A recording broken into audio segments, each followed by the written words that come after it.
प्रणाम प्रणाम। प्रणाम। बहुत अच्छा, बहुत अच्छा। ये करना बहुत जरूरी था। और हम, क्योंकि हम इनका ईश्वर की मौजूदगी अपने ग्रुप में पा रहे हैं। अब प्रसाद साहब ऐसे विद्वान राजी हो गए हमारे कॉन्स्टिट्यूशन पे बोलने के लिए। और कैसे कैसे संत आ रहे हैं, देश विदेश सब जगह से। आज दिन भर में फोन में बिजी था और गीता के बारे में लोग प्रश्न पूछ रहे थे। इतना प्रभावशाली कल का रहा। और आज भी हम लोग कॉन्स्टिट्यूशन ऑफ इंडिया पर हम लोग जो चीज हम लोग नहीं जानते वो जान जाएंगे। जैसे प्रथम अध्याय का सब चीज हम लोगों ने कल जान लिया। बहुत ध्यान से सुनिएगा। गीता मैम विद्वान है, सीमा मैम विद्वान है, सब लोग विद्वान लोग जुड़े हुए हैं। प्रोफेसर नीलेश इंटरनेशनल स्तर के विद्वान है, यूएनओ से प्राइज जीत चुके हैं। तो हम लोग इसको, हम तो कॉपी कलम लेके बैठे हुए हैं और हम इसको सीखना चाहते हैं। और ये सुनहरे अवसर का फायदा उठाइए। और इसका रिकॉर्डिंग तो विनय शुक्ला जी हमारे कर्म योगी हैं, वो सब जगह भेजेंगे। तो हम गोपाल शरण साहब से, शंकर साहब से सादर निवेदन करूंगा कि आप अपनी व्याख्यान शुरू करें।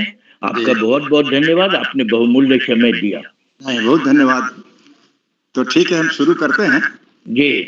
हम लोग भारत संविधान के बारे में तो बहुत कुछ सुनते रहे हैं, बहुत कुछ पढ़ा है, लेकिन आज के ज़माने में जो हम देख रहे हैं वो लगता है कि उसकी कसौटी पर हम लोग कस के देखना चाहते हैं कि ये ठीक से काम कर रहा है कि नहीं। एक पहले प्रश्न पूछा गया था कि whether we have failed the constitution और द कॉन्स्टिट्यूशन हैज फेल्ड अस।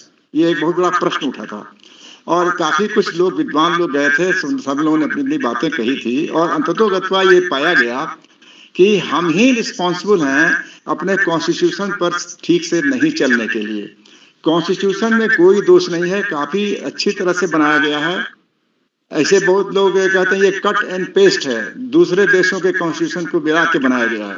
लेकिन बाबा साहब अम्बेडकर ने कहा था कि अच्छी चीजों को लेने के लिए अगर हम किसी देश के कॉन्स्टिट्यूशन का अनुसरण करते हैं तो इसमें खराबी क्या है। तो कुल मिला करके भले ही बड़ा वॉल्यूमिनस कॉन्स्टिट्यूशन है हम लोगों का, बहुत से और भी ज्यादा इम्पोर्टेंट इसमें जुड़ गए हैं चैप्टर, लेकिन फिर भी रिटन कॉन्स्टिट्यूशन होते हुए भी और लार्जेस्ट कॉन्स्टिट्यूशन होते हुए भी ये सभी जो हमारे इस पॉलिटी है भारत की, जो हमने इंडिपेंडेंस प्राप्त किया था उसके बाद से जो हमें जस्टिस की आवश्यकता थी, पॉलिटिकल हो जस्टिस या सोशल जस्टिस, इकोनॉमिक, इन सब की जो आवश्यकता थी उसको देखते हुए बनाया गया था। इसलिए कॉन्स्टिट्यूशन को हमें मान के चलना है। इसलिए जो फंडामेंटल ड्यूटीज है उसमें कॉन्स्टिट्यूशन का अनुसरण करने की बात कही गई है। तो हम तो कॉन्स्टिट्यूशन को पाते हैं एक इंद्रधनुष की तरह, 7 रंगों वाला मुख्यतः, जिसमें हम सबसे पहले पाते हैं कि हमारा जो प्रिएम्बल है, प्रकथन जो हमारा है कॉन्स्टिट्यूशन का प्रिएम्बल, जो कि पार्ट ऑफ द कॉन्स्टिट्यूशन बहुत दिनों तक नहीं माना गया था। बाद में फिर सुप्रीम कोर्ट ने कहा कि नहीं, इसे पार्ट ऑफ द कॉन्स्टिट्यूशन माना जाए और इसे सैक्रोसैंक्ट कहा गया था, इसको कोई अमेंड नहीं कर सकता था। लेकिन इमरजेंसी जो 1975 के जून में इम्पोज की गई, उसके तो 24th अमेंडमेंट हुआ, उसमें हमारे इस प्रस्तावना में चेंज कर दिया गया, उसमें सेक्युलर वर्ड शुरू में जोड़ दिया गया और लास्ट में यूनिटी के बाद एंड इंटीग्रिटी जोड़ दिया गया। तो unity and integrity of India हो गया। ऊपर में पहले था डेमोक्रेटिक रिपब्लिक जो था, उसमें सोशलिस्ट सब कुछ जोड़ा गया था पहले से, लेकिन बाद में उसमें सेकुलर जोड़ दिया गया। तो इसके जोड़ने की आवश्यकता नहीं भी थी, लेकिन इमरजेंसी का था सवाल और काफी कुछ लोगों ने सोचा होगा कि इसको जोड़ देने से पब्लिक में अवेयरनेस हो जाएगा और लोग यूनिटी एंड इंटीग्रिटी की बात करेंगे और डेमोक्रेटिक रिपब्लिक के साथ इसमें सेकुलरिज्म को अपना देखेंगे, एक इम्पोर्टेंट एस्पेक्ट। ये सब करके जोड़ा गया था। तो ठीक है, नहीं अभी नहीं। तो कॉन्स्टिट्यूशन हमारा स्पिरिट ऑफ द कॉन्स्टिट्यूशन, ये प्रीएम्बल जो है हमारा स्पिरिट ऑफ द कॉन्स्टिट्यूशन है, ये बेस है। भले ही पार्ट एज सच नहीं है, कोई आर्टिकल ये नहीं है, लेकिन ये आधार है जो पूरे कॉन्स्टिट्यूशन को मतलब आत्मसात करके चलता है। इसमें सभी हम लोग जितने लोग हैं सबका अंडर करंट इसमें चलता है हमारे प्रीएम्बल में। अब इस प्रीएम्बल में सबसे इंपॉर्टेंट बात जो आप देखेंगे या देखेंगे वो ये है कि इसमें डिग्निटी ऑफ द इंडिविजुअल भी है। यूनिटी ऑफ द कंट्री तो है ही, इसमें जस्टिस, पॉलिटिकल, इकोनॉमिक सब है ही, लेकिन डिग्निटी ऑफ द इंडिविजुअल। अब हम लोग एक सिटीजन के रूप में या कोई भी इंडिविजुअल हो, सिटीजन नहीं भी हो, हम उसकी डिग्निटी पर कोई प्रहार नहीं कर सकते हैं। कॉन्स्टिट्यूशन ने हमारे प्रीएम्बल में ही कह दिया है। और ड्यूटी जो है हमारा फंडामेंटल ड्यूटीज, उसमें पहला यही है कि हम अपने कॉन्स्टिट्यूशन को मान के चलेंगे, उसका अनुसरण करेंगे, ये हमारी ड्यूटी है। तो अब स्थिति क्या है, हम जो बोल रहे हैं कि हमारे जो सतरंगा ये संविधान है जो इंद्रधनुषी, इसमें पहला हुआ हमारा रंग जो है वो हमारा प्रीएम्बल है। दूसरा हम आते हैं वो है हमारा फंडामेंटल राइट्स, जो हर कॉन्स्टिट्यूशन के लिए, हर देश में जहां पर डेमोक्रेसी है, जहां पर पीपल्स गवर्नमेंट है, वहां पर फ्रीडम की बड़ी आवश्यकता है, फंडामेंटल राइट्स की बड़ी आवश्यकता है। और इसलिए फंडामेंटल राइट्स भी काफी विस्तार से हमें अंकित किया गया है। इसका आर्टिकल 14 से लेके 32 तक, जिसमें 32 में रिट फाइल करने का भी अधिकार है। अगर कोई हनन होता है मेरे फंडामेंटल राइट का, तो सुप्रीम कोर्ट में डायरेक्ट आर्टिकल 32 के तहत हमें रिट याचिका फाइल करने का अधिकार है। तो इतना कुछ हमें अधिकार इसलिए दिया गया है कि हमारे जो राइट्स हैं, फंडामेंटल जो मौलिक अधिकार हैं, वो अक्षुण्ण रहें। और जब हम मौलिक अधिकार की बात करते हैं तो वहीं पर एक शब्द आता है कॉन्स्टिट्यूशनलिज्म, यानी कि मौलिक अधिकार जब हमें प्राप्त हो गया है तो कॉन्स्टिट्यूशन के तहत सरकारें हमारे अधिकार को छीन नहीं सकती हैं। यानी ये एक प्रिवेंशन है फॉर द गवर्नमेंट या फॉर द एग्जीक्यूटिव या किसी को भी, कि वो बिना नियम के, बिना कानून के, किसी प्रकार के आदेश से हमें हमारे फंडामेंटल राइट्स का हनन नहीं कर सकती है। अगर ऐसा करेगी तो हमें जुडिशरी के पास जाने का अधिकार है, जो एक इंडिपेंडेंट जुडिशरी है हमारे यहाँ, जो भले ही वो जो स्टेट है जिसमें एग्जीक्यूटिव, लेजिस्लेटिव और जुडिशरी तीनों अंग हैं, लेकिन सेपरेशन ऑफ पावर्स के तहत जुडिशरी को ओवरऑल इंडिपेंडेंट रखा गया है। दूसरा है फंडामेंटल ड्यूटीज, और उसके पहले directive principles of state policy. तो पहला हो गया सतरंगी जो इंद्रधनुष प्रीएम्बल, दूसरा हो गया फंडामेंटल राइट, तीसरा हो गया directive principles of state policy. ये समझिए कि स्टेट के लिए एक मैंडेट है कॉन्स्टिट्यूशन के द्वारा कि आपको क्या करना है। हमारे तो अधिकार हमें प्राप्त हो गए, लेकिन आपके क्या क्या ड्यूटीज हैं वो डायरेक्टिव प्रिंसिपल्स में है, जो हम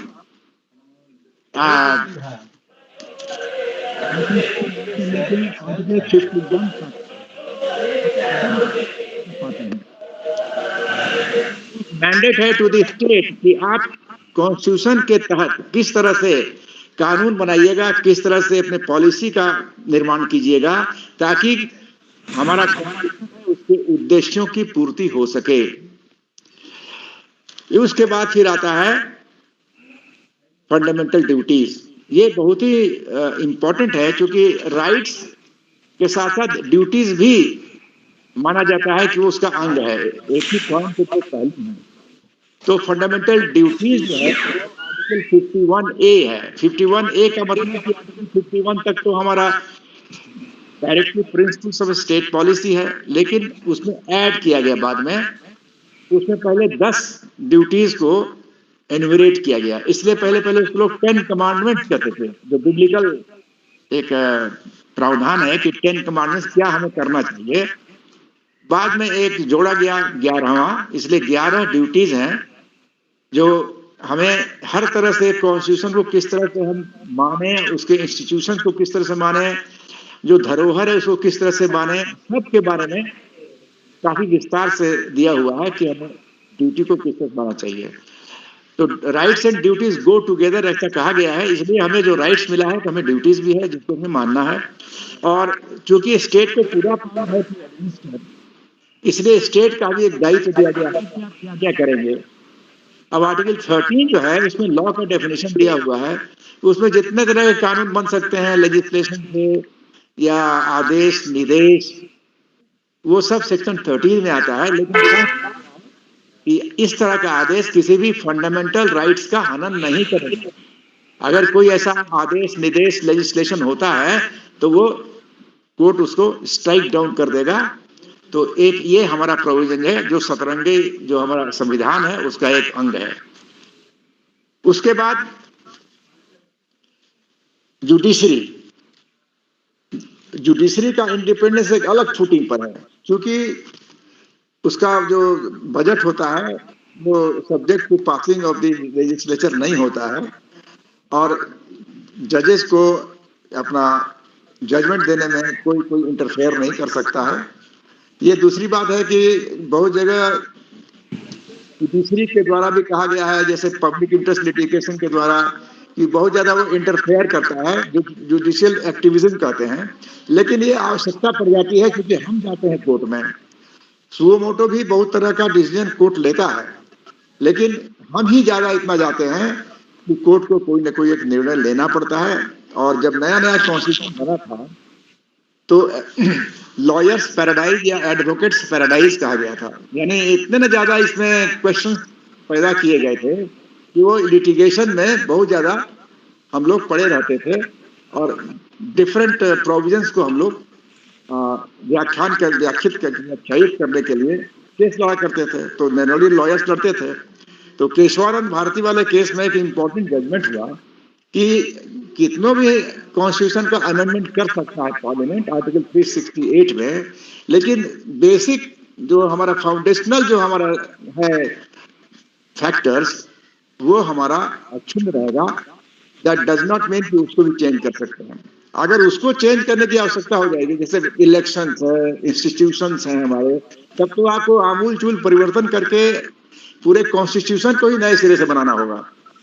लेकिन आप कॉन्स्टिट्यूशन के रहते इतना ज्यादा कुछ उसमें पैबंद नहीं लगा सकते हैं थ्रू कॉन्स्टिट्यूशनल अमेंडमेंट्स। आजकल 104 या उससे ज्यादा भी अमेंडमेंट हो चुके हैं। तो उसको बचाने के लिए बेसिक जो प्रिंसिपल्स है ऑफ द कॉन्स्टिट्यूशन उसको कह दिया गया कि साहब ये हमारा बेसिक स्ट्रक्चर है, इसको आप चेंज नहीं, इसको आप टच नहीं कर सकते हैं। तो एक हमारा वो भी एक बहुत इंपॉर्टेंट है एस्पेक्ट जिसको कि जुडिशरी ने हाईलाइट किया, जुडिशरी ने एस्टैब्लिश किया। तीसरा है बहुत से इंस्टीट्यूशंस। नेक्स्ट, हम कॉन्स्टिट्यूशन में बहुत से कॉन्स्टिट्यूशनल इंस्टीट्यूशंस पाते हैं। सरकार भी चलाती है या चलती है through institutions of the constitution, जिसमें कि सबसे महत्वपूर्ण आज के जमाने में इलेक्शन कमीशन ऑफ इंडिया। दूसरा अगर आप देखें तो यूनियन पब्लिक सर्विस कमीशन या state public service commission, CAG controller auditor general of India, या फाइनेंस कमीशन जो बीच बीच में गठित होता है। तो इस तरह से इन इंस्टीट्यूशंस के आधार पर भी हम रेगुलेट करते हैं, एडमिनिस्ट्रेशन करते हैं, और पब्लिक को इन इंस्टीट्यूशंस को रिस्पेक्ट करना है क्योंकि ये कॉन्स्टिट्यूशनल है इंस्टीट्यूशन। अब तो पंचायती राज संस्थाएं और म्युनिसिपल जो अर्बन लोकल बॉडीज है वो भी कॉन्स्टिट्यूशनल प्रोविजन के तहत आ गए हैं पीआरआई से, इसलिए उनका भी इलेक्शन होता है, उनको भी पैसा मिलता है फाइनेंस कमीशन के अनुशंसा पर, उसमें भी टाइम दिया हुआ है 5 साल का। यानी कि इसको एक्सटेंड कर दिया गया लेजिस्लेचर, और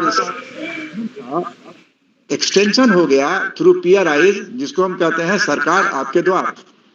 हमको पूरा परिवार अधिकार दिया गया कि हम निर्णय लें अपने क्षेत्र में, पंचायत हो या म्युनिसिपल कॉर्पोरेशन हो। तो इस तरह से preamble, fundamental rights, directive principles of state policy, fundamental duties, the judiciary and the constitutional institutions, ये सब हमारे अंग हैं जिन पर हमें विचार करना चाहिए। अब आज के जमाने में क्या है, हम देख रहे हैं 2-3 बातें। जो डिग्निटी ऑफ द इंडिविजुअल है, जो हमारे प्रिएम्बल में है, सबसे ज्यादा उसी पर आघात हो रहा है। और ये आघात का कारण ये है कि जो पॉलिटिकल पार्टी हैं, वो सत्ता पाने के लिए, पब्लिक में अपनी पैठ बनाने के लिए विरोध करने का जो एक नया उन्होंने मोर्चा खोल दिया है, उसमें डिग्निटी ऑफ द इंडिविजुअल या डिग्निटी ऑफ द इंस्टीट्यूशन, वो दोनों ही खतरे में पड़ गया है। अब बिहार में SIR जो रजिस्ट्रेशन हुआ, रिवीजन, जो पुनरीक्षण हुआ मतदाता सूची, उस पर कितनी बातें थी। अब वोट की चोरी का प्रश्न उठाया गया, कोई भी किसी पद पर आसीन है उसको चोर कह दिया गया, गालियां दी जा रही हैं। तो ये हमारे कॉन्स्टिट्यूशन में जो डिग्निटी ऑफ द इंडिविजुअल है उसके खिलाफ है। हमें अपना अधिकार तो मिला हुआ है बोलने का, आर्टिकल 19(1)(a), और उसमें लेकिन जी तक में लिखा हुआ है कि कैसे क्या बोलना है। थोड़ा सा रिस्ट्रिक्शन दिया हुआ है, ऐसा नहीं कि हम कुछ भी बोल सकते हैं। उसमें हम डिफेम नहीं कर सकते हैं, हम किसी को इंसाइट नहीं कर सकते हैं ऑफेंस करने के लिए, हम कोर्ट की अवमानना नहीं कर सकते हैं। तो इन सब बातों को लोग भूल गए हैं। भले ही हमारे एक श्रोता बंधु ने कहा कि हम लोग, कुछ लोग क्वेश्चन दिखाते हैं कि ये कॉन्स्टिट्यूशन है या इसका हनन हो रहा है। खुद वो इसका हनन कर रहे हैं, क्योंकि उन्होंने प्रीएम्बल टू द कॉन्स्टिट्यूशन का जो मेन है, जिस पर कि आधारित है हमारा पूरा डेमोक्रेसी, इंडिविजुअल जिसकी डिग्निटी है, उसका ही सम्मान नहीं कर रहे हैं। वो प्राइम मिनिस्टर हो या प्रेसिडेंट हो या कोई हो, but he is an individual. और अगर वो धारण करता है कोई कॉन्स्टिट्यूशनल पद, तो उसका इंपॉर्टेंस और ज्यादा हो जाता है। और आपको अधिकार मिला हुआ, अगर आप अपोजिशन में हैं, तो आपको अधिकार ये नहीं मिला हुआ है कि उसको गाली दें। लेकिन इसमें अब डिफेमेशन केस चलता है, मामला कोर्ट में चला जाता है, और कोर्ट में धीरे धीरे समय व्यतीत होने के बाद वो एक बहुत ही कमजोर है डिफेमेशन, जो एक्ट का जो है वो बहुत कमजोर एक्ट है, इसलिए वो आसानी से डिफेम करते हैं और बाद में छूट जाते हैं। या कभी कभी कुछ थोड़ा बहुत कोई फाइन दे दिया, उससे कोई फर्क नहीं पड़ता है।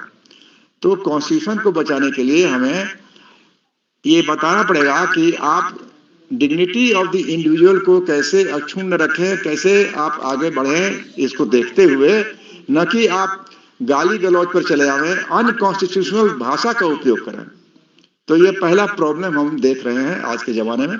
दूसरा है सेकुलरिज्म का, जो जोड़ा गया सेकुलर वर्ड हमारे प्रीएम्बल में, तो उसका मतलब लोगों ने निकाल दिया, मतलब अलग अलग धर्म का। ये पंथ है।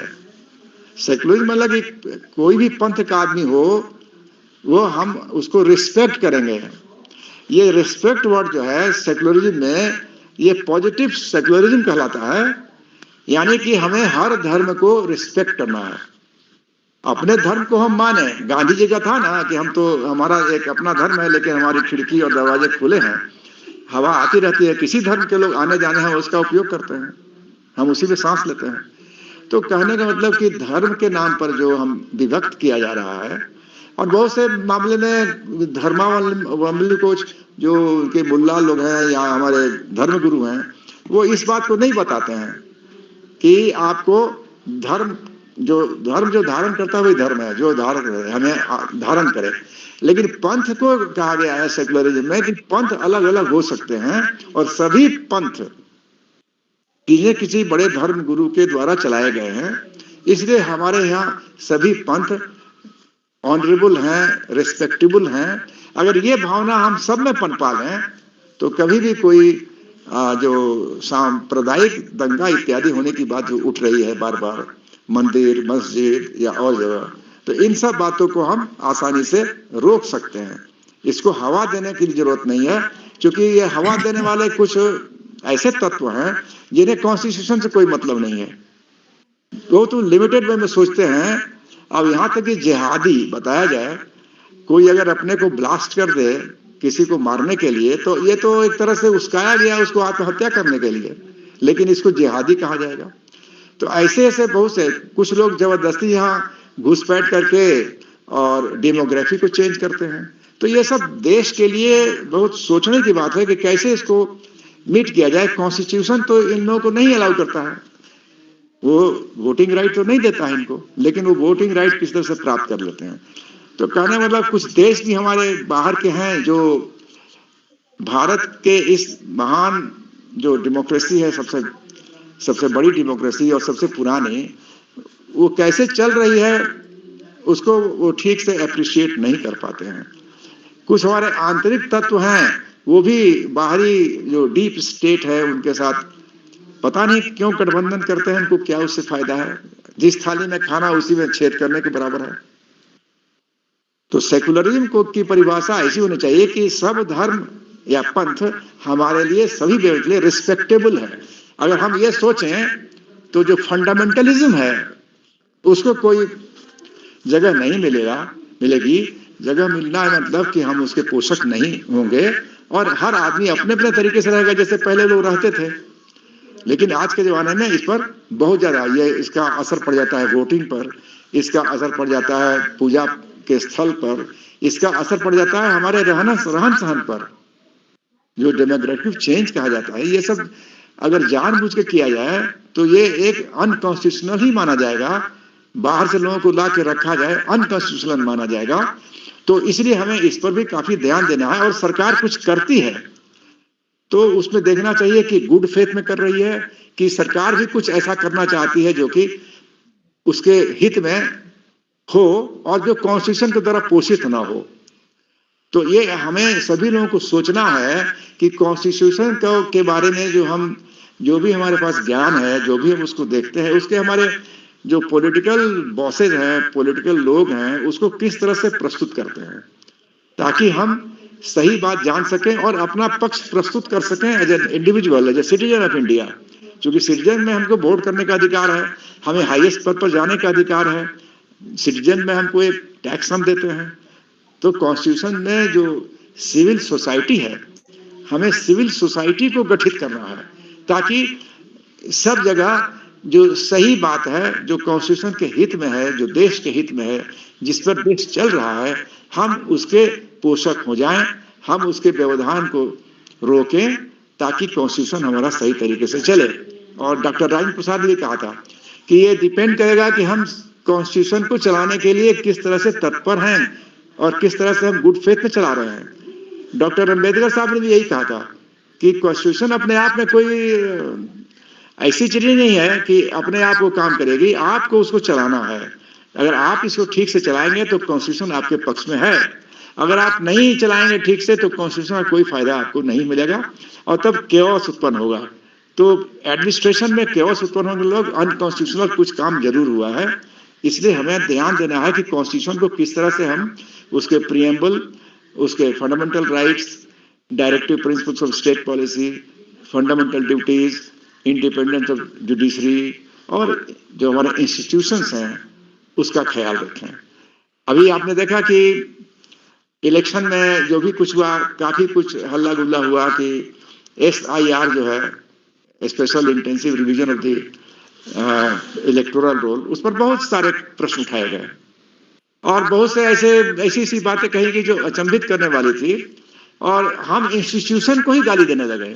अब ECI, election commission of India, तो हमारे लिए एकदम तुच्छ वस्तु के रूप में है। ऐसा हमें नहीं सोचना है। आप तुच्छ वस्तु सोच करके इसको डिस्कार्ड कर दे, राइट ऑफ कर दे, ऐसे काम नहीं चलेगा। उसी पर हमें काम करना है। इलेक्शन अगर नहीं होगा तो पीपल्स रिप्रेजेंटेशन नहीं होगा, पीपल्स रिप्रेजेंटेशन नहीं होगा तो गवर्नेंस के लिए हमारे आदमी नहीं मिलेंगे और हम गवर्नेंस के लिए जब आदमी मिलेगा तो फिर क्या किया जाएगा? कोई प्रेसिडेंट रूल तो नहीं होगा सेंटर में। स्टेट में कुछ दिन के लिए प्रेसिडेंट रूल होता है, फिर भी कुछ तो करना पड़ता है। तो इस लिहाज से हम जो थोड़ा व्यतिक्रम हो गया है, हमारे कॉन्स्टिट्यूशन को हम खिलौना समझ करके हम उसकी किताब को लहराते हुए कुछ भी कहे जा रहे हैं, without deep studies, without thinking of the pros and cons of the constitutional framework, हम आसानी से कुछ भी कह जाते हैं और गाली गलौज तक उतर जाते हैं। ये एक बहुत बड़ा चिंता का विषय हो गया है। भारत संविधान में इसका कोई स्थान नहीं है।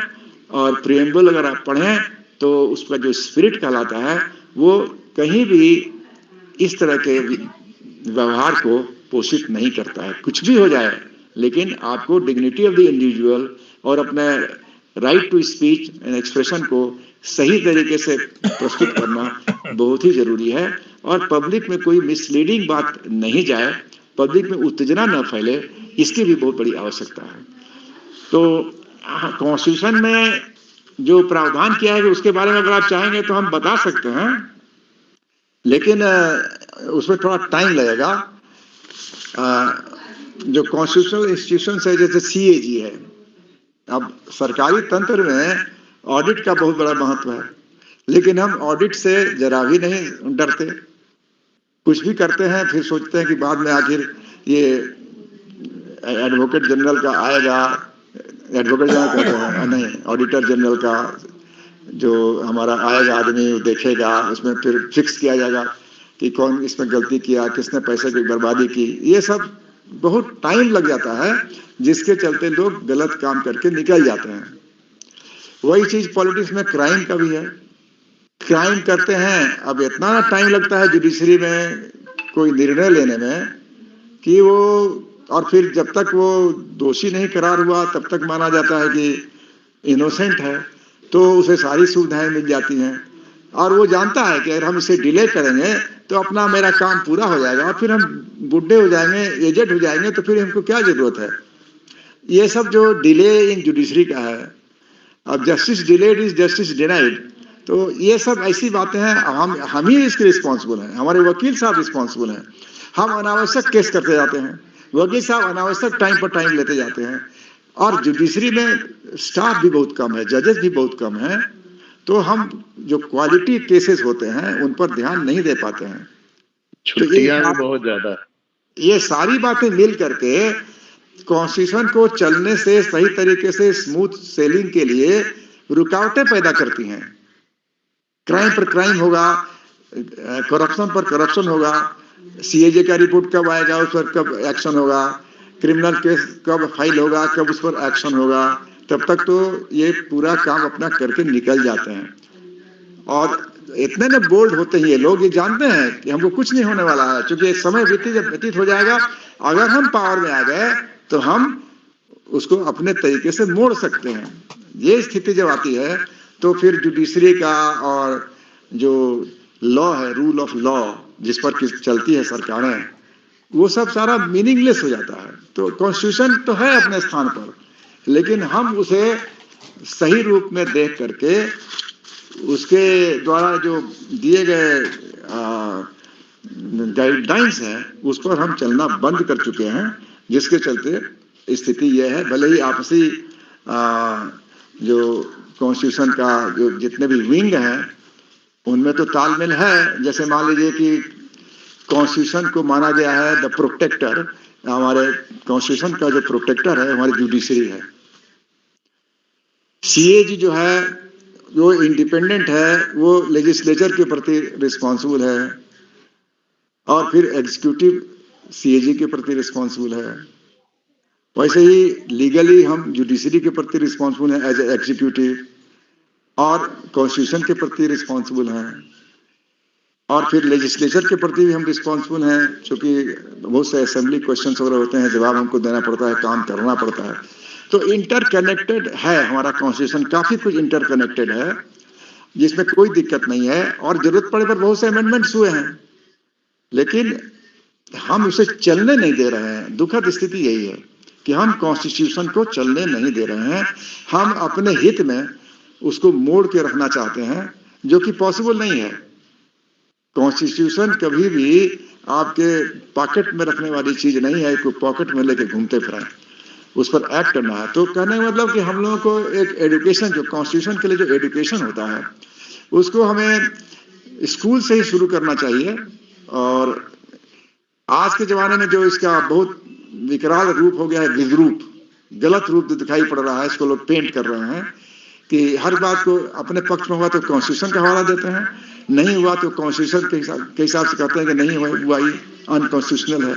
क्या कॉन्स्टिट्यूशनल है, क्या अनकॉन्स्टिट्यूशनल है, इसको बताने के लिए अब लॉयर्स तो हर मामले में आपको दो मिल जाएंगे, एक पक्ष में एक विपक्ष में। अब जुडिशरी काम है उसको करना, तो हर चीज में जुडिशरी सामने आ करके आपको बतावे कि ये करना चाहिए, ये पॉसिबल नहीं है। जुडिशरी ने बेसिक प्रिंसिपल्स बता दिया, जुडिशरी ने बहुत से डिसीजन दे दिए, जैसे कि कॉन्स्टिट्यूशन के जो प्रोविजंस हैं उसके बारे में क्लियर कट जानकारी हो गई, लेकिन इसको करेगा कौन? तो पॉलिटिक्स जो है, जिसको पॉलिटिक्स हम कहते हैं, पॉल्यूशन कभी कर देता है, उसका बहुत बड़ा गलत रोल है कि हमारे कॉन्स्टिट्यूशन को वो चिथड़े चिथड़े करना चाहता है और उस पर उसका फायदा भी उठाना चाहता है। तो ये दोनों काम तो होगा नहीं, भले सेकुलरिज्म हो या अपना अधिकार जो है, अपने अधिकार घर में सब होते हैं और कभी कोई ड्यूटीज के बारे में नहीं सोचता है। अब जितने हमारे इम्तिहान होते हैं, पेपर लीक होता है, अब बताइए पब्लिक सर्विस कमीशन जो एक इंस्टीट्यूशन है कॉन्स्टिट्यूशन का, इंडिपेंडेंट इंस्टीट्यूशन, अगर वही विश्वसनीयता खो दे तो फिर हमारे जो लोग बहाल होते हैं उनके बारे में पब्लिक में क्या ट्रस्ट रहेगा? पब्लिक तो यही समझे कि वो ऐसे ही चोरी वोरी करके आ गया है। तो अगर इस तरह की बात होगी तो हम इसके रक्षक नहीं हुए, कॉन्स्टिट्यूशन के रक्षक नहीं हुए, क्योंकि कॉन्स्टिट्यूशन के इंस्टीट्यूशन पर हमने आघात कर दिया। तो पब्लिक सर्विस कमीशन हो या और यूपीएससी हो, कुछ भी हो, या कहीं भी कोई एक जिसे हम कहेंगे पारदर्शिता के साथ कोई बहाली की प्रक्रिया हो, तो वो विशिएटेड हो जा रहा है, एग्जाम विशिएटेड होते जा रहे हैं। तो इसमें रोकने के लिए हमें ऐसा बनाना पड़ेगा फोर्स जो स्कूल से ही पैदा होगा, जो कॉन्स्टिट्यूशन को आदर के भाव से देखेगा, उसके जितने भी प्रोविजंस हैं जो इम्पोर्टेंट हैं, जो हमको इम्पैक्ट करते हैं हमारे लाइफ को, उसको बचाए रखने के लिए प्रयास करेगा एक योद्धा की तरह। तभी हम कॉन्स्टिट्यूशन के साथ न्याय कर सकते हैं, जब कॉन्स्टिट्यूशन भी हमारे साथ न्याय करेगा। अदरवाइज कॉन्स्टिट्यूशन एक किताब है, कुछ वर्ड्स उसमें हैं, भले ही उसको हम स्पिरिट कहें, फंडामेंटल राइट्स कहें या सोल कहें, सोल ऑफ द, लेकिन सोल पर आघात जो होता है उसको रोकने के लिए हमें काफी कुछ जल्दी करना है, जो नहीं हो पा रहा है। दुख इसी बात का है। आज हमारे इस वक्तव्य का यही है कि हम अपने ग्रीवांस को व्यक्त कर रहे हैं कि हमारे साथ जो आज पब्लिक में हम देख रहे हैं वो कॉन्स्टिट्यूशन के साथ एकदम नंगा नाच किया जा रहा है और इसे कोई भी व्यक्ति ठीक से समझा नहीं पा रहा है, कहीं ना कहीं कोई लूप होल निकाल दे रहे हैं और इसके चलते क्या होता है, केओस हो जाता है। हम एडमिनिस्ट्रेशन नहीं कर पाते हैं, हम विधि व्यवस्था ही देखते रह जाते हैं, हम ब्लास्ट को ही देखते रह जाते हैं। तो जब हम रोक ही नहीं सकते हैं ऐसे तत्वों को, तो हम फिर डेवलपमेंट कैसे करेंगे? हम फिर पॉलिटिकल, सोशल, इकोनॉमिक जस्टिस कैसे दे देंगे? गरीबी कैसे दूर कर पाएंगे? और हम कैसे एक डेवलप्ड कंट्री बनेंगे? जो हमारे कॉन्स्टिट्यूशन के लिए समझिए कि एम है, ऑब्जेक्ट है कि विकास होगा, टेक्नोलॉजी का विकास होगा, हम उसमें भागीदार होंगे। तो ये सब स्थिति यही है। अब किसी को कुछ आपको पूछना है तो कृपया करके पूछा जाए।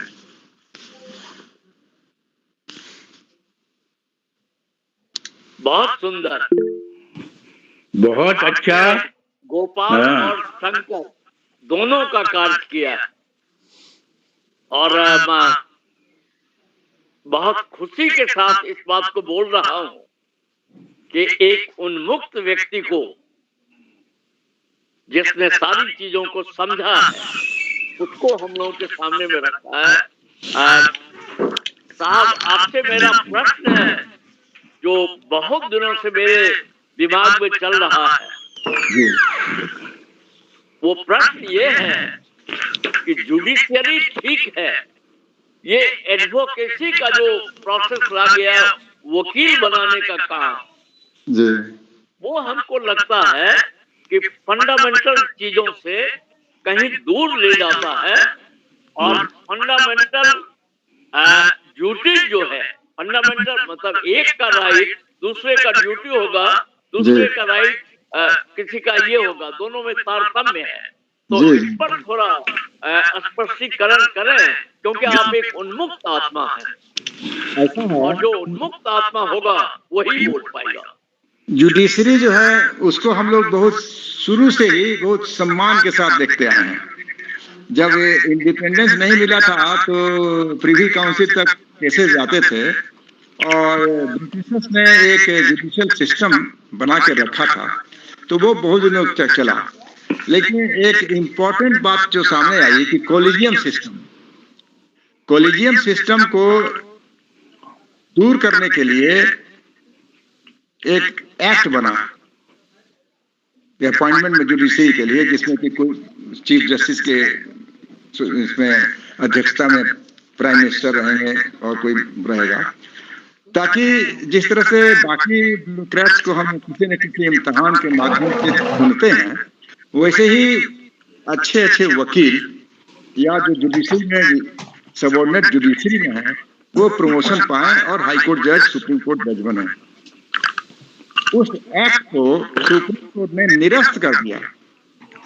अब इसका तो हम यही कहेंगे कि सुप्रीम कोर्ट ने सिर्फ कॉलेजियम सिस्टम को बरकरार रखने के लिए ऐसा किया। अगर उसको लगता है कि ट्रस्ट का डेफिसिट हो गया है तो उसे इस चीज को, जो जुडिशरी को बहाली के लिए जो एक्ट बनाया गया था, उसको सपोर्ट करना चाहिए था, क्योंकि उसमें खुद चीफ जस्टिस चेयरमैन थे। अब ऐसा हुआ कि इसमें कॉलेजियम में कुछ स्टेट के चीफ जस्टिस रहते हैं और फिर हमारे जजेज जब भी हाई कोर्ट, सुप्रीम कोर्ट रहते हैं और फिर चीफ जस्टिस रहते हैं।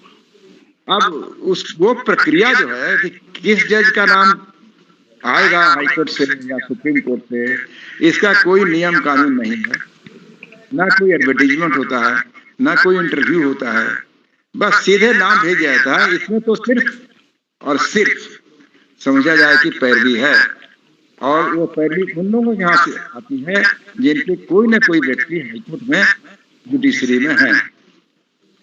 इसलिए आपने देखा होगा, मतलब 250 परिवार के बीच ही अब तक जितने भी हमारे जजेस हुए हैं पूरे इंडिया में, वो 250 परिवार के बीच में ही है।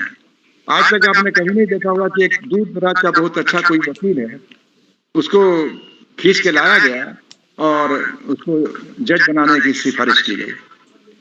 आपने देखा होगा पद्म भूषण पद्म के लिए गरीब लोगों को खोज के ले आती है गांव से, जो पैदल चलते हैं बिना जूते के, उनको भी पद्मश्री दिया जा रहा है, क्योंकि खोजा गया है कि ऐसा है बेचारा, इसको कोई पूछने वाला नहीं है, ना इसमें कोई सपोर्ट करने वाला है। लेकिन जहां पर ये जो एलीट वर्ग हो गया, जुडिशरी है, जो इंडिपेंडेंस जिसको है कॉन्स्टिट्यूशन के तहत, वो अपने इंडिपेंडेंस का पूरा फायदा उठा रहा है। हमें इसको क्रिटिसाइज नहीं करना है, लेकिन ट्रस्ट का डेफिसिट हो गया है। अब कॉलेजियम सिस्टम में विश्वास कम हो गया है, और इसी विश्वास को बरकरार रखने के लिए जुडिशियल अपॉइंटमेंट की कमेटी बनी थी और एक्ट बना था। उस एक्ट को चलने देना चाहिए था, सुप्रीम कोर्ट के द्वारा तुरंत निरस्त नहीं करना चाहिए, तो निरस्त कर दिया गया। तो इससे साफ यही होता है कि अब सरकार फिर इसको कैसे लेके आएगी। अब ये तभी होगा जबकि एक दूसरी सरकार कोई बनेगी और कोई दूसरे तरीके से इसको पेश किया जाएगा और उसमें सहमति लेके किया जाएगा। अब कोई ऐसे चीज जस्टिस हो सकते हैं जो इसको मान लें कि हाँ भाई ठीक है, हम लोग उसमें रहेंगे। उसमें असमन में ये लोग चाहते थे कि एग्जीक्यूटिव का कोई नहीं रहे, प्योरली जुडिशरी का रहे। तो सच पूछा जाए तो लोअर जो जुडिशरी है सबऑर्डिनेट, उसमें तो सरकार का पूरा हाथ है, जो पूरा वो बिहार, जैसे बिहार जुडिशियल सर्विस कहलाता है, फिर आगे जाके वो सीनियर ब्रांच का हो जाता है, एडिशनल डिस्ट्रिक्ट जज हो जाता है। तब तक तो पूरा बिहार सरकार का जितना भी नियम कानून है उस पर लागू होता है। सिर्फ उसको अपना पावर है जो इंडिपेंडेंस का और अपना जो नियम के अनुसार जजमेंट देने का, वो उसके लिए इंडिपेंडेंट है। और हाई कोर्ट सुपरिंटेंडेंस का पावर रखता है on the lower judiciary, supreme court को वो भी पावर नहीं है। लोअर जुडिशरी में अगर कुछ हो रहा है तो हाई कोर्ट तक ही मामला जाएगा, डिसिप्लिनरी मामला हो या कुछ, सुप्रीम कोर्ट। अभी एक इलाहाबाद हाई कोर्ट से आया था कि उन लोगों ने, वहाँ के चीफ जस्टिस ने कहा कि आप अपना मतलब कुछ भी इंटरफेरेंस मत करें, सुप्रीम कोर्ट से कहा था, क्योंकि लोअर जुडिशरी में एक्शन लेना था जिसके लिए फुल पावर्स हाई कोर्ट को है। तो जहां पर ये स्थिति उत्पन्न हो रही है, जो फेडरलिज्म नहीं कहा जाएगा, जिसमें कि जो लोअर जुडिशरी को सिर्फ अपील करके ही कहीं अपनी बातें कहनी है सुप्रीम कोर्ट में, जो स्ट्रक्चर है वो बीच में टूट गया है।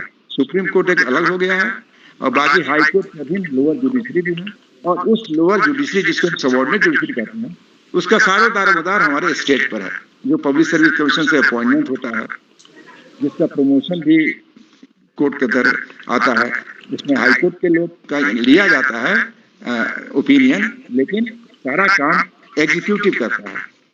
इसको छोड़ दिया गया है, हटा दिया गया है हाई कोर्ट से और सुप्रीम कोर्ट से, और ये डिपेंड कर गया है सिस्टम पर, जो सुप्रीम कोर्ट का अपना एक अधिकार है।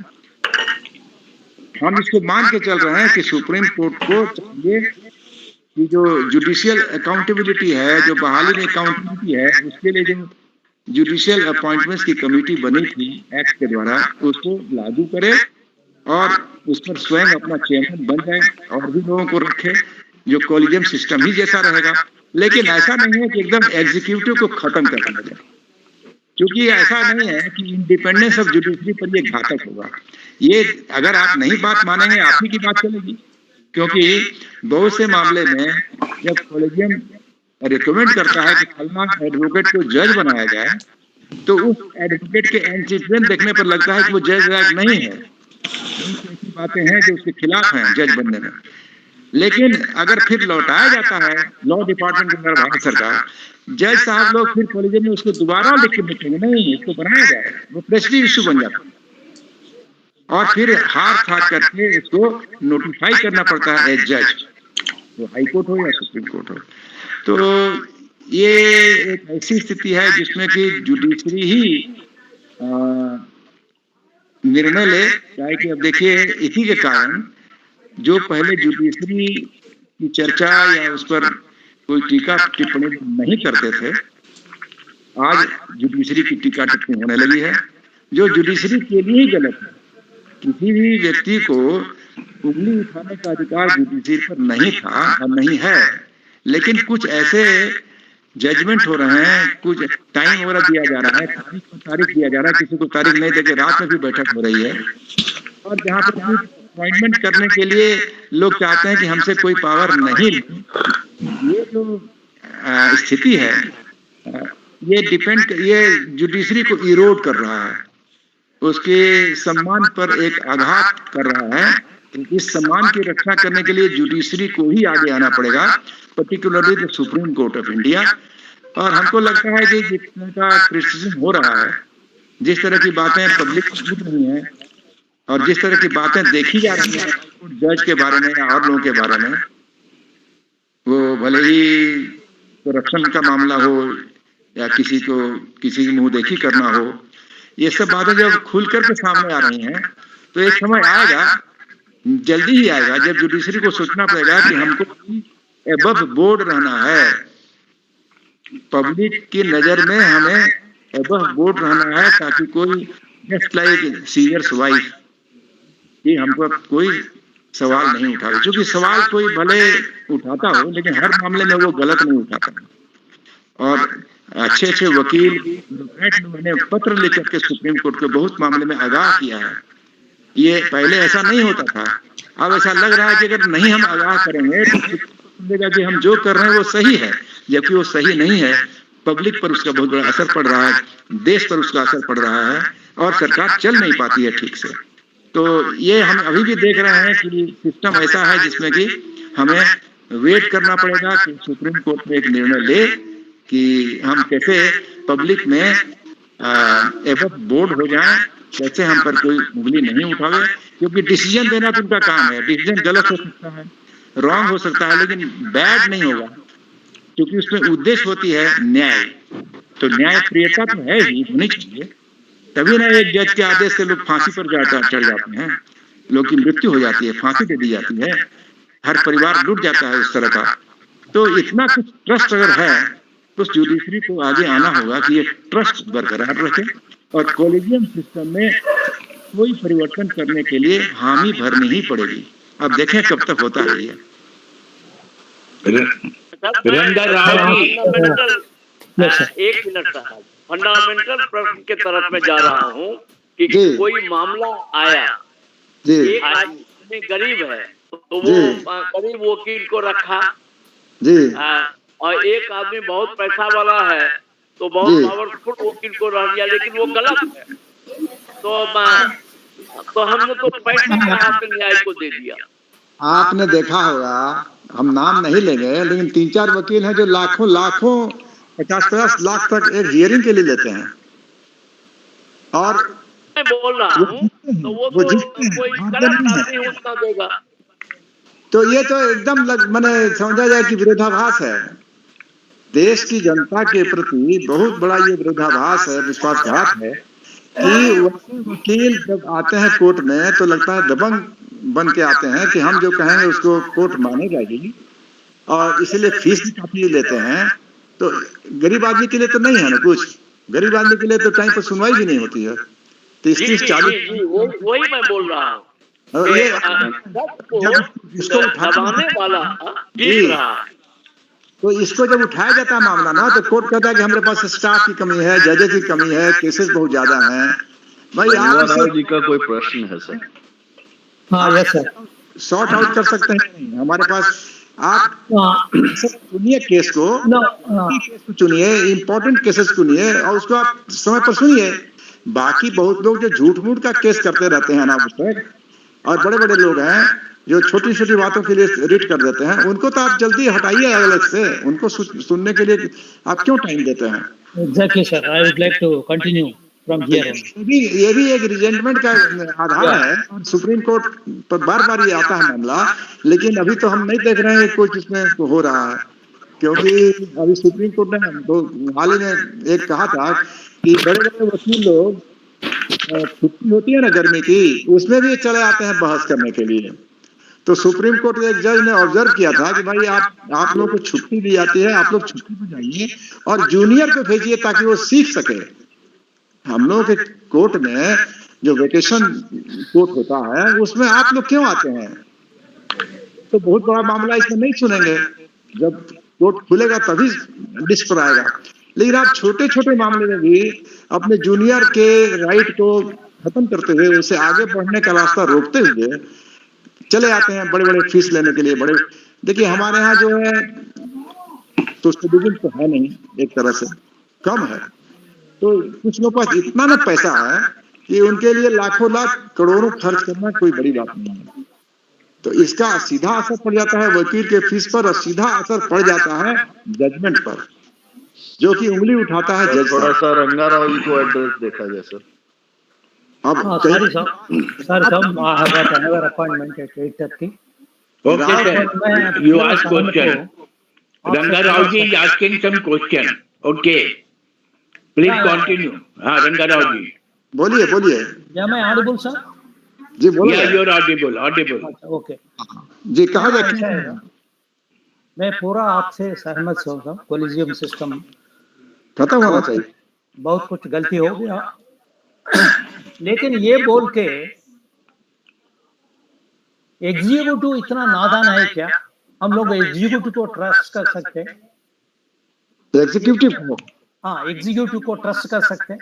एग्जीक्यूटिव को ट्रस्ट इसलिए करना है कि उसको डे टू डे तो वर्क करना है ना। हाँ, जब नया स्टेट जारी हुआ, बना नया स्टेट सोसाइटी से, तो पहला तो एग्जीक्यूटिव ही था। वही राजा था, वही न्याय भी करता था, वही कानून बनाता था। हाँ, इसलिए वही राजा, वही कानून, वही प्रोसिक्यूटर, वही जज था। तो कानून के मुताबिक नहीं चलता है साहब। इसीलिए ना किया गया सेपरेशन ऑफ पावर, ताकि न्याय करेगा जुडिशरी, कानून बनाएगा लेजिस्लेचर, और हम इसका इम्प्लीमेंटेशन करेंगे। Constitution is very clear. What I have been seeing, I think all of you learned scholars may be aware of it. In the recent past, neither the judiciary nor what I mean collegium here, when I mean judiciary means collegium. Ji. Neither the collegium nor the executive are fair enough to win the trust of the people. Ji. You see, in the recent case of instances of transfers of judges, हाँ हाँ, they are not at all agreed. They are not at all accepted either by the people or by the judiciary. हाँ, But still, government with ulterior motives, the executive had transferred them and forced the judiciary, this collegium, ऐसा है नहीं, government तो transfer कर Earlier in the past, Collegium also forced the executive to Because- accede to their whims and fancies. नहीं, actually supreme court का की सहमति रहती है ट्रांसफर करने में, वो तो बल्कि on paper sir, on paper, but जो अंदर अंदर क्या कुछ हो रहा है किसी को मालूम नहीं, except the top most executive and the top most judiciary. हाँ, तो executive open secret, why should we hide as we the people, taxpayers, हाँ, we the natural, voters of this country, democracy, हाँ, we need not mince words. नहीं, never never. Yeah. यहाँ पर executive जो है, Kindly put it in black and white. Yes Neither yes, the judiciary, neither the collegium, nor the executive is trustworthy. If at all, at best, they have to work together. They have जो trust deficit है उसको खत्म करना. Let them place before the parliament or the people or in the press. What are the reasons? What are the reasons for the transfer? Absurd. Parliament का Sudden transfer of High Court judges or Supreme Court judges. कोई भी business तो transact नहीं होता है legislature में. Legislature तो हंगामा करने का स्थान बन गया. Are they fair enough? Or all the transfers are fair enough? All the promotions are fair enough? Certainly not. Now, लेकिन recently we have come to know right to go to supreme court, they have right to appeal. Appeal करने का right है. the next incumbent Chief Justice of India. Legislature कुछ नहीं कर रहा है sir. Respected Ranga Rao sir, what you are trying to download. Say, So we are in a transit mode of many things, including judiciary. So there is a reform at our doorsteps, and many things will improve. Like India has improved on many parameters. Yeah. So certainly judiciary will also improve on many parameters. We cannot think that overnight something will change for betterment. Overnight nahi hai, sir. This has been happening for the last 15 years. Everything once gone to worse, then there is only hope to revive. You mean And to we say are 75 on the years is reviving track, overnight? sir. You mean to say 75 years is overnight? Or say for the last 15 Sir, years is overnight? 70, do not count 75 years, sir. 65 years we are paralyzed with a Okay. one nuisance family. Okay, last 15 years. Is it not enough? What are you talking?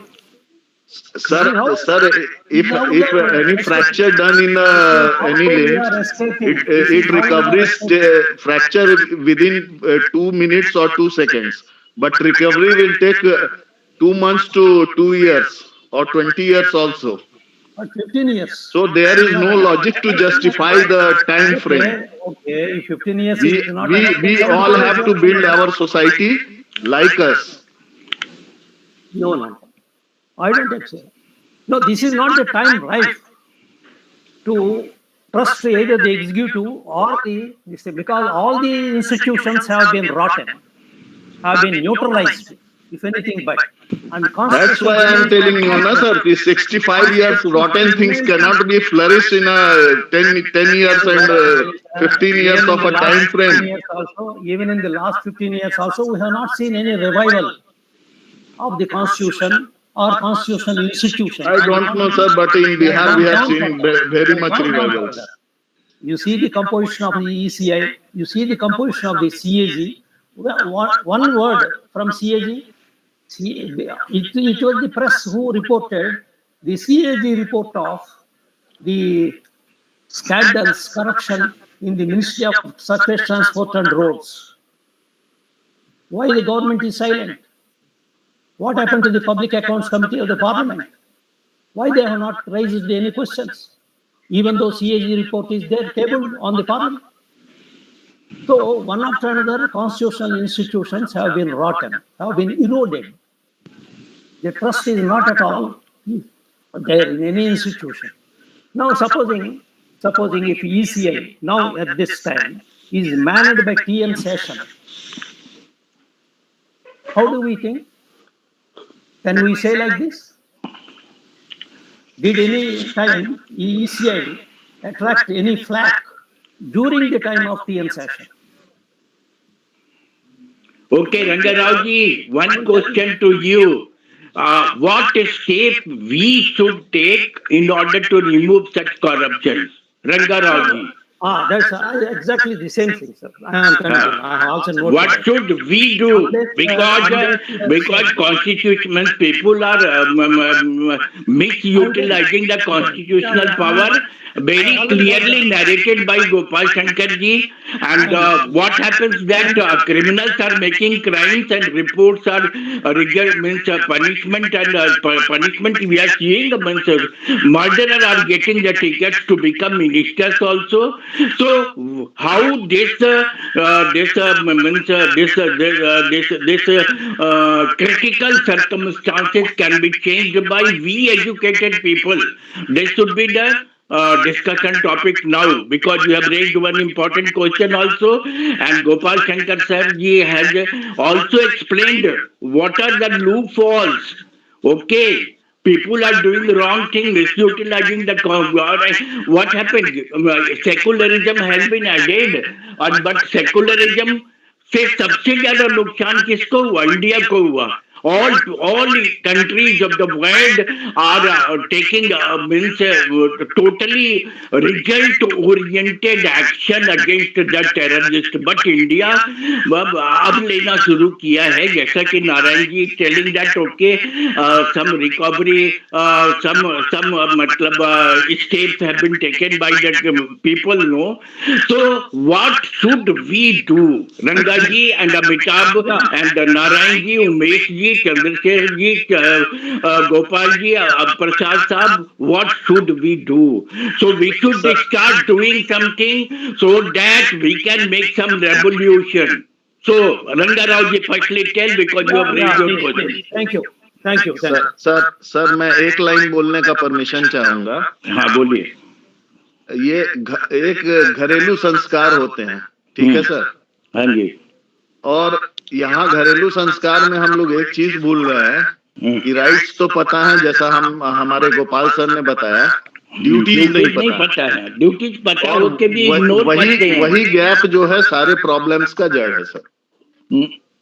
और हम लोग इस चीज को individually सोचते हैं, broader prospect में, society के प्रोस्पेक्ट में, कंट्री के प्रोस्पेक्ट में नहीं सोचते. बस यही एक लाइन. और ये भी क्या नारायण जी, एक चोर का बच्चा सोचता है कि हम अनपढ़, और चोर का बच्चा सोचता है कि हम सबसे बड़ा पोस्ट संभाल लें, और सपना देखता है, लड़ता भी है. Let me continue. Yeah, continue. Yes, we are also thinking of rights as well as duties also. What else is Yes. as a people, as a voter, as a citizen, we have to pay the taxes. That is a fundamental duty, and we are doing it. If we do not pay the taxes, immediately the income tax department will run after us. No, this tax payment we are doing properly. Yeah. And sometimes some people are Avoiding the laws of the avoiding also. Lekin, but that is not the solution of that is not the solution of corruption we have discussed. Let me continue, sir. Now, what else you expect us to do? This should be done. Blindly obey the government of the day, whatever the wrongs they are committing, whatever the illegal. So how to come ahead with these wrong things which government is doing?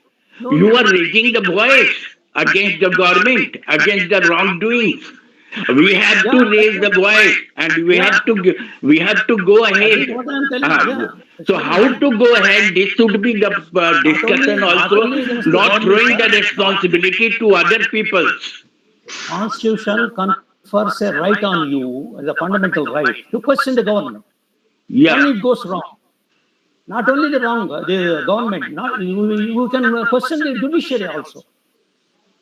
Why not?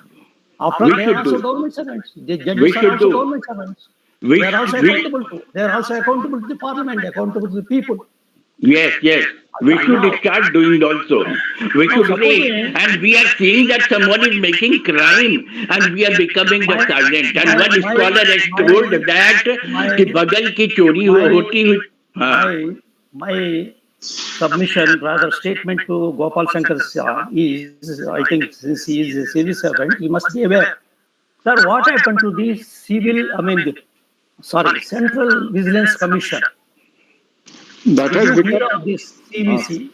Did you hear of the CVC in only the a recent past? ये that was in lieu of Lokpal and Lokayukta, तो वो हमारे लोकपाल के रूप में काम कर रहा है, but there is Lokpal parallel Lokpal also.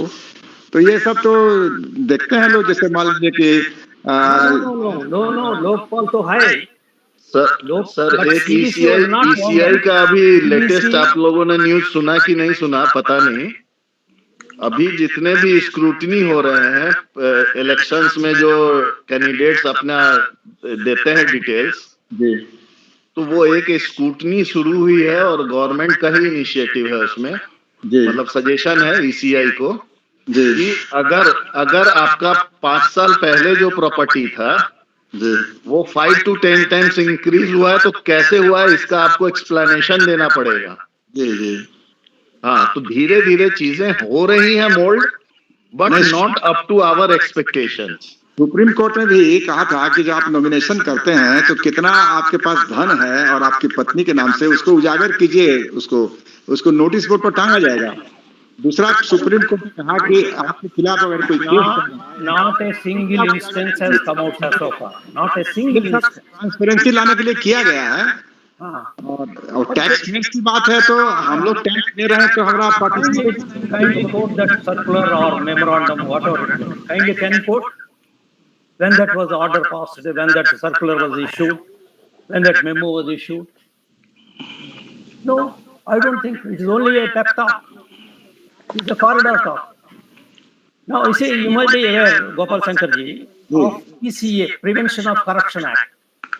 Is the PCA is really meant as Prevention of Corruption Act or Promotion of Corruption Act?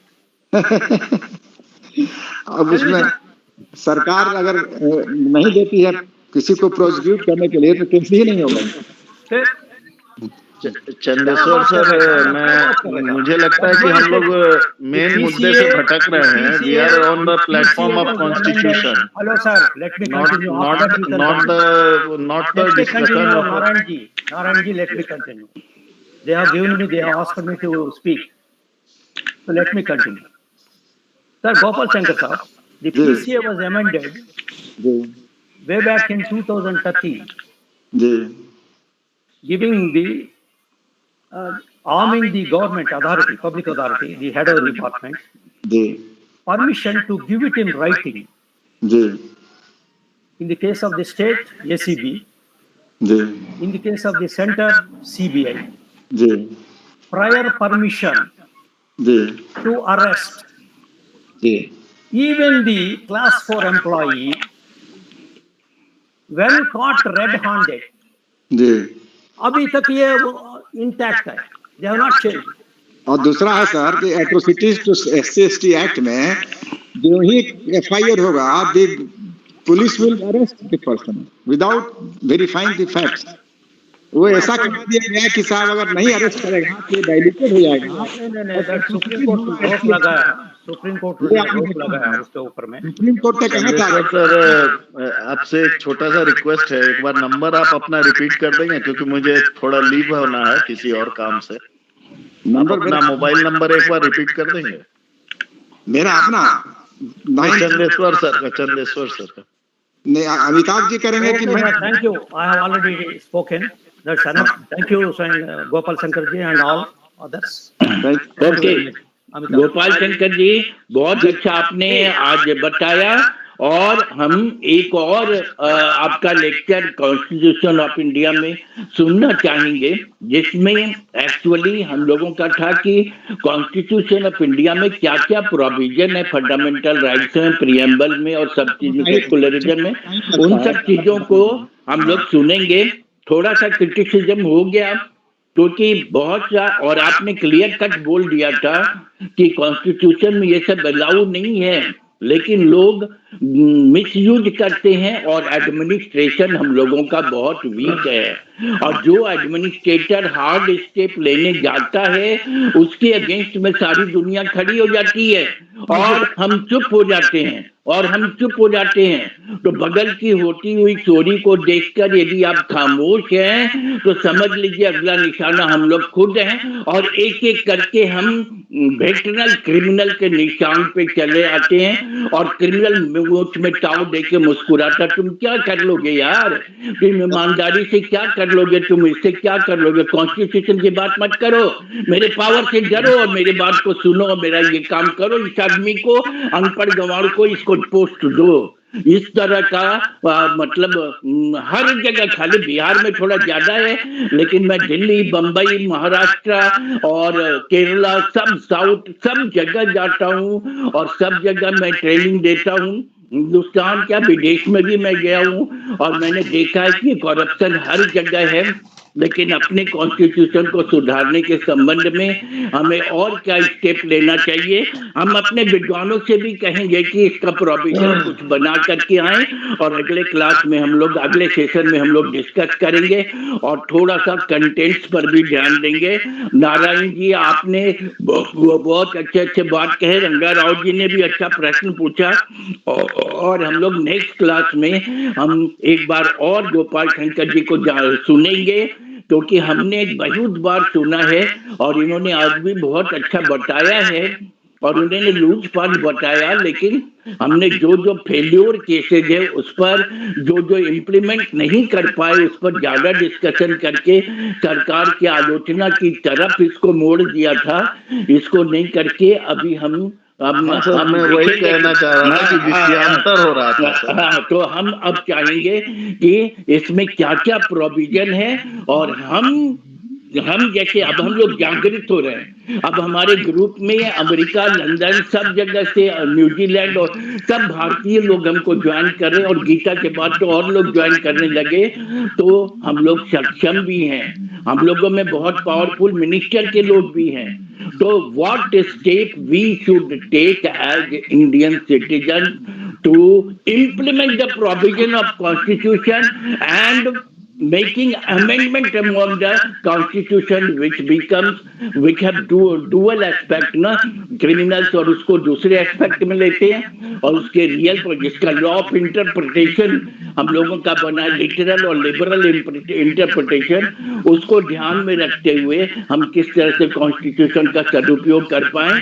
हम प्रसाद साहब से कहेंगे अपनी हम कुछ बात बताएं, फिर खान साहब की अमृत वाणी सुनेंगे।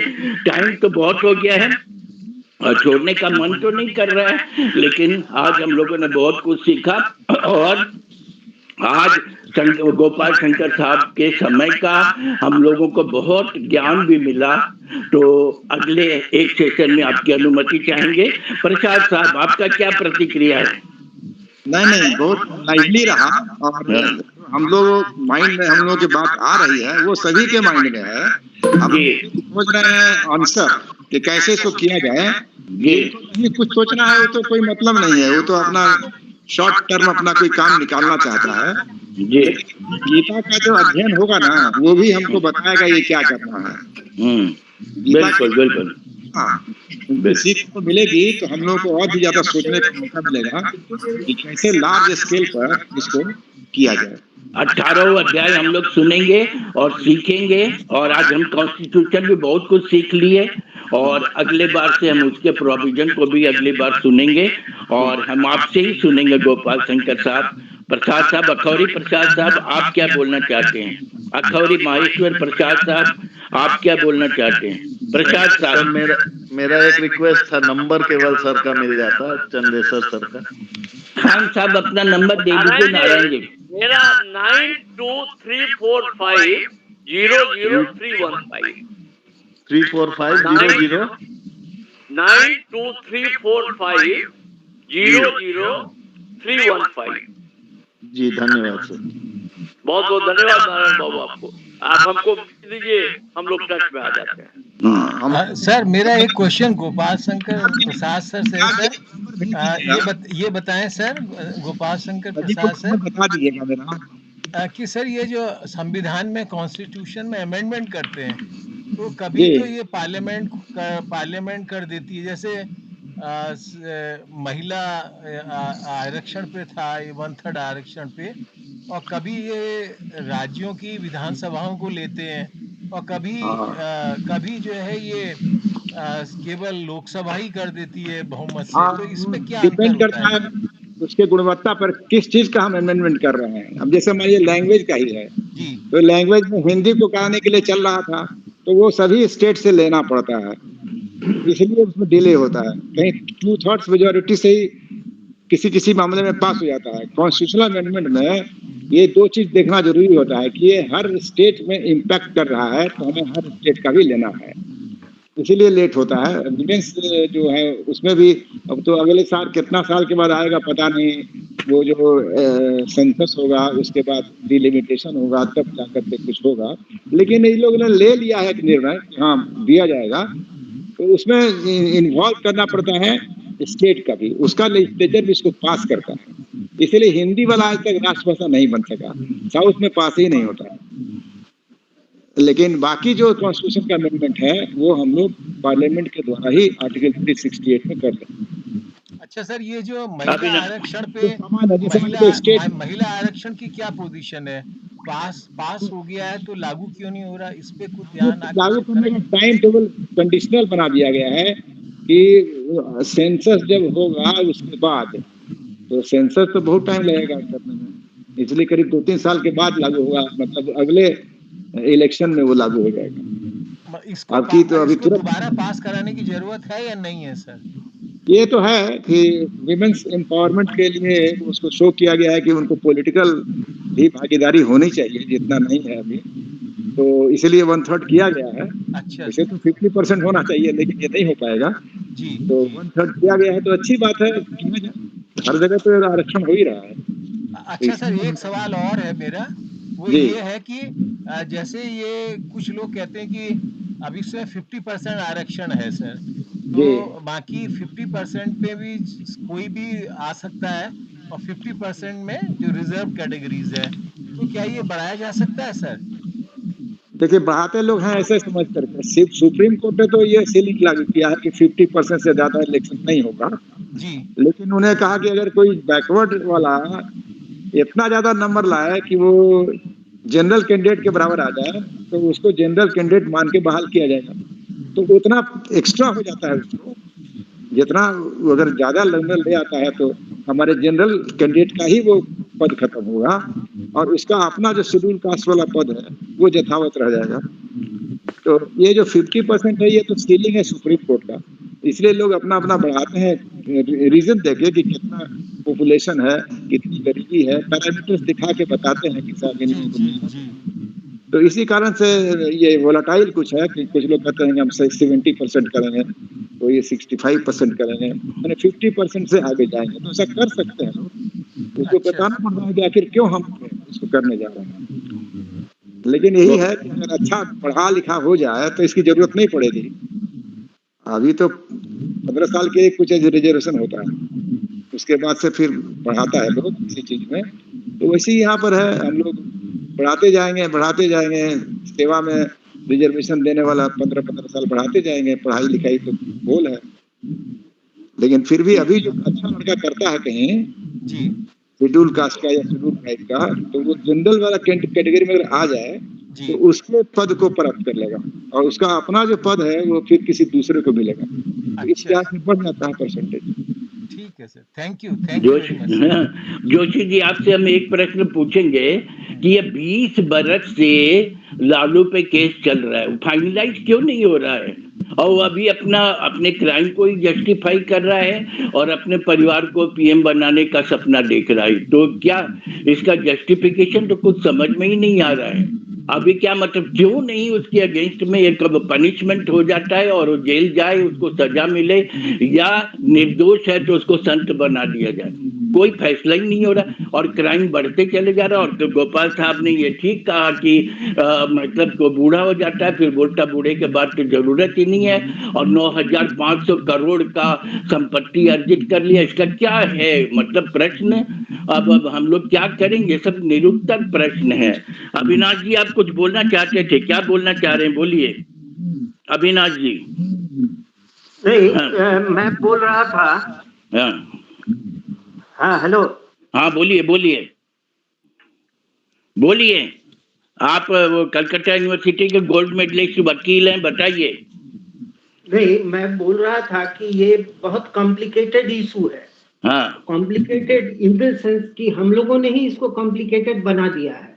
ये बात Actually, बताया गोपाल जी ने। हाँ, तो एक्चुअली ये जो तीनों विंग्स हैं, लेजिस्लेटिव, एग्जीक्यूटिव एंड जुडिशियरी, जी ये एक्चुअली होना चाहिए, दे शुड वर्क इंडिपेंडेंटली। जी लेकिन ऐसा होता नहीं है। एक्चुअली फील्ड में जो लोग हैं वो ये फील करते हैं कि ये तीनों विंग इंडिपेंडेंटली काम कर नहीं पाती हैं। एक्चुअली जैसे राजेंद्र प्रसाद के साथ जो इनिशियली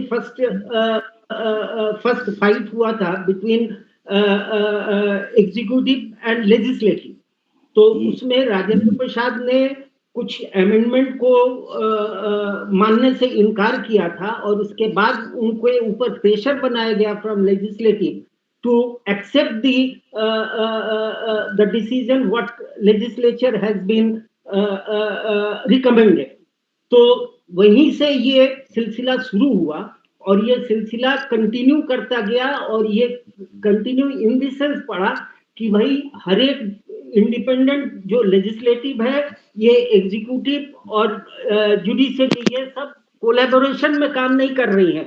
सब वो एक कॉमन इंटरेस्ट के लिए काम कर रही हैं, weather they are required to work for the interest of the state or the people of the country, but they are not working for the in the interest and for the welfare of the citizens। वो अपने interest के लिए काम करती है और हर जगह ये आप देखिएगा कि money is involve, whether it is in case of judiciary or legislative और एग्जीक्यूटिव, हर जगह मनी का इन्वॉल्वमेंट है। अब जैसे कहा गया कि बहुत बड़े बड़े वकील लोग बहुत पैसा लेते हैं और पैसे वाले लोग वो देखे भी अपना केस कर लेते हैं, तो इसमें मैं बेसिक चीज ये बोलना चाहूंगा कि वो लोग उतना पैसा इसलिए देते हैं कि उसमें जो मनी इन्वॉल्व है वो कहीं उससे 10 to 15 टाइम्स ज्यादा है। तो वो कोई वकील को पैसा दे के एहसान नहीं कर रहे हैं, वो एक्चुअली अपना पैसा वो बना रहे हैं। तो यही चीज अब हम लोग जो कोई भी जो लोग एग्जीक्यूटिव सर्विस में जो भी रहे हैं, सरकारी सर्विस में, आपने देखा होगा कि ट्रांसफर के लिए भी इस तरह की समस्या को सामने आती है कि भाई हमको यहाँ ट्रांसफर चाहिए तो इतना पैसा दे दो, वहां चाहिए तो इतना पैसा दे दो। ये हर क्षेत्र में है, whether it is at the lower level और द हायर लेवल। तो ये समस्या आज एक दिन में नहीं बनी है, ये समस्या हम लोगों ने ही मनी को ज्यादा इंपॉर्टेंस दे करके ऐसा बना दिया है कि ultimate motto of the constitution it is not been follow. तो बेसिक चीज यहीं पे है। अब इसको सुधारने का जो जिम्मा है वो अब कौन करेगा ये कहना बड़ा मुश्किल है, क्योंकि जो तीनों विंग जो काम करने वाली हैं ये सब एक दूसरे के साथ कोलैबोरेशन में है। तो nobody is independent to work in its capacity। जैसे एक मैं बात बताऊं, ये जब गवर्नमेंट बॉन्ड में जो पैसा दिया गया, इस पे बहुत आपत्ति हुई कि ये पैसा कहाँ से आया। सुप्रीम कोर्ट ने इंटरफेयर किया, पब्लिक पिटीशन हुआ और इसके बाद इसका जो डिटेल था वो पब्लिक के सामने लाया गया। बट ये पैसा कहाँ गया, कहाँ यूज हुआ, इसके बारे में अभी कोई चर्चा नहीं है। तो मैं ये कहना चाह रहा हूँ कि इसमें क्या गलत है सही है वो तो पता नहीं, लेकिन जो क्लियर पिक्चर है वो कॉमन पब्लिक के पास, कॉमन सिटीजन्स के पास आती ही नहीं है। वो ऊपर ही ऊपर साफ कर दी जाती है ताकि ये चैप्टर फिर कोई उठा भी नहीं सके। तो बेसिक समस्या तो है यहाँ। मुझे जो कहना था समझ में जो आया वो मैं ना बहुत सही कहा आपने। और इसका इशारा तो गोपाल जी ने अपने उसमें कह ही दिया था कि मतलब कॉन्स्टिट्यूशन में ऐसा प्रोविजन नहीं है, मिस यूटिलाइज करते हैं और एडमिनिस्ट्रेशन की कमी है। ये तो उन्होंने कहा लेकिन हाँ, और एग्जाम्पल आपने दे दिया, बहुत अच्छा। तो अब हम प्रसाद साहब यदि कुछ कहना चाहें तो कह दें। तब अब चंद्रेश्वर खान से, हाँ चंद्रेश्वर खान साहब की अमृत बानी सुनो। हाँ वो सुन करके और फिर अगले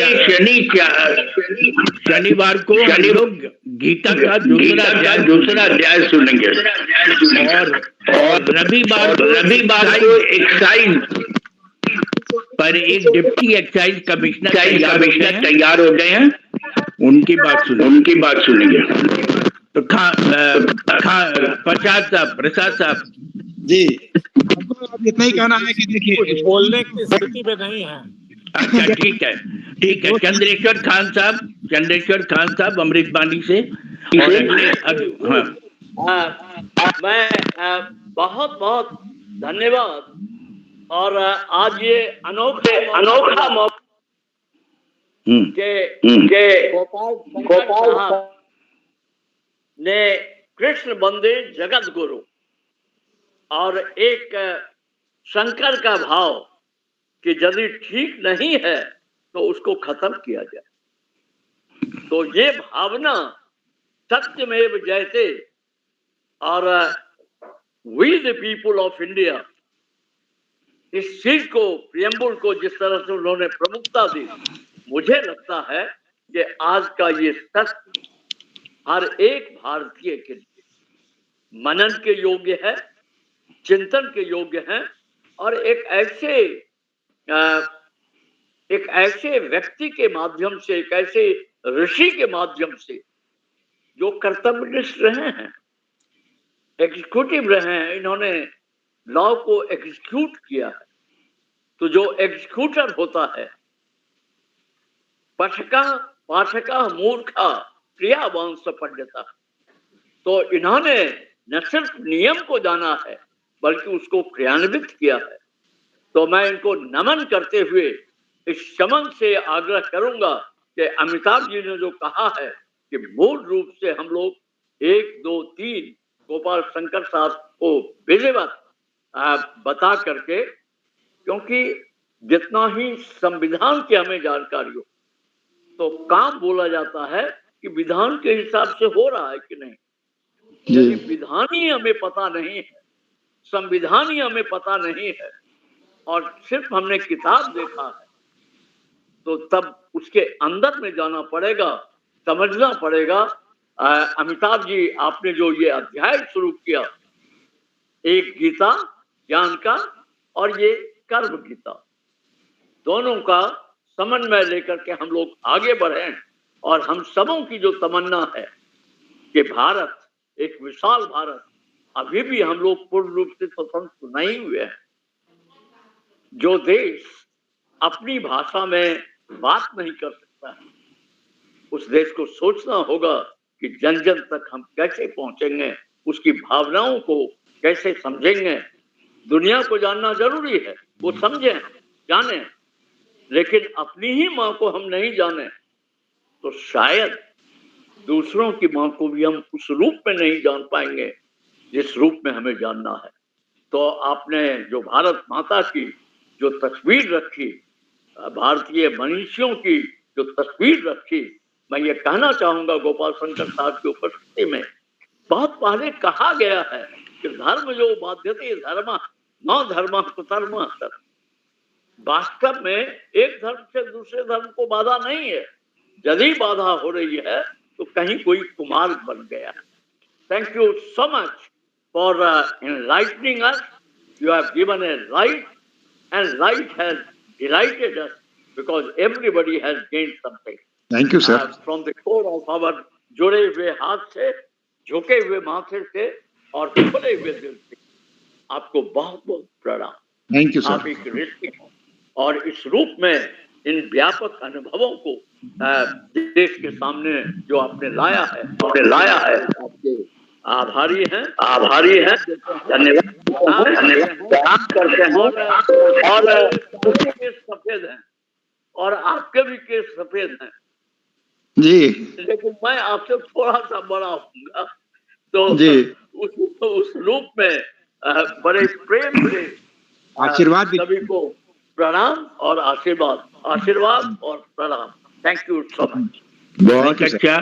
और प्रसाद गोपाल शंकर जी को मेरा बहुत बहुत चरण स्पर्श कहेंगे और कहेंगे कि अगला भी एक दो प्रोग्राम अपने कॉन्स्टिट्यूशन पर दें। सभी के दिमाग में बहुत सारे प्रश्न आते हैं, लेकिन सबसे पहले हमें कॉन्स्टिट्यूशन समझ लेना है, सीख लेना है। जैसे हम लोग एक एक अध्याय गीता का सीखते जा रहे हैं, पहला अध्याय में मैंने क्या क्या सीखा मैंने सब नोट कर लिया है, और दूसरा अध्याय भी हम शनिवार को सुनेंगे। और गोपाल साहब जब भी हमको समय दें तो एक और हम लोग सुनेंगे कि उसमें सेक्शन वाइज क्या क्या कंटेंट है उसको जान लेंगे। तो जब जानकारी हो जाएगी तो लड़ने की ताकत आ जाएगी।